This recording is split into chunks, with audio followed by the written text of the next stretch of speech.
ኮሚሽን ኢንቨስትመንት ትግራይ አበዝ ቁጽሉ ሰለስተ አዋርሕ ንዝዕመሙ ስራሕቲ ትልሚ ሓንጺጹ ምጽፋፍ መረዳእታን ስርዓት አወዳድባን ከመ ዝጀመረ ኮሚሽነር እቲ ኮሚሽን ወይዘሮ በሃይለን ወላይ ይገልጻ ክሳብ ሕዚ ዘሎ ኢንቨስትመንት ትግራይስ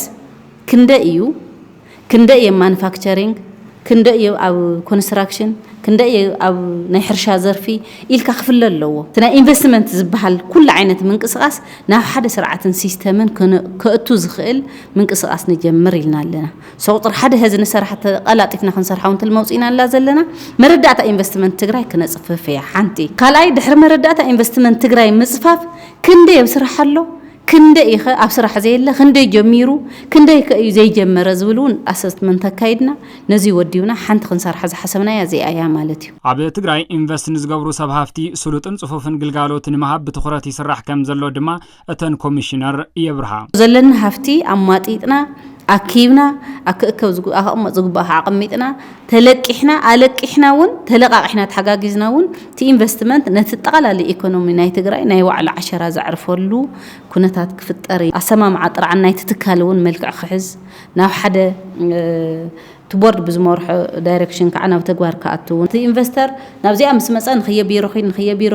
ቢሮ ኣብቲ ቢሮ ምኻድ ከዓ ብዙሕ ነገር ኣለዎ ማለት እዩ ሶዚ ዘትርፍ ከይዲ ክንከተለለና ኢልና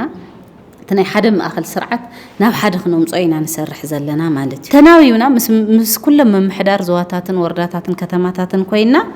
زخمدي زوال خناتات زفت حلو سرعتنا جماميرنا يا زلنا مس مريت بحدا مفار جميرنا لنا قصالون مستبيرو تردادينا بحدا نوفرو العدلات كنفتر من قسقاسات جميرنا لنا اينا تግራይ بخل مداي ني ኢንቨስትመንት ምቹት እያዝበላ ኮሚሽነር በሃይለን ሰብሃፍቲ ትግራይ ኣብ ዓዶም ኢንቨስት ክገብሩውን ይጽዋዓ ኣብቲ ማእከል ሃገር ኢንቨስት ገይሮም ዝወጽሖም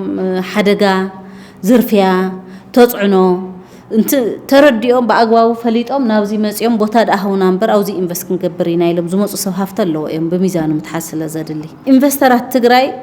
ካውዚ ተይኮን ኮጽ ዘሎም ኩሉ ዓይነት ጸገም ተጻዊሮም ናውዚ እዮም ክመጹ ዘሎም ንባዕሎም ውን ክኾኑ ንህዝቦም ውን ክኾኑ ነቲ ብኺና ዝተሃሰየ ነቲ ብጀኖሳይድ ዝተሃሰየ ህዝቢ ተስፋ ክኾንዎ ዘለዎም ንሳቶም እዮም ኢንቨስተራት ትግራይዮም ንትግራይ ተስፉ ኣትዮም ዓዶም ዘሎ ጸገሙን በሓደ ኮይና ፈቲሕና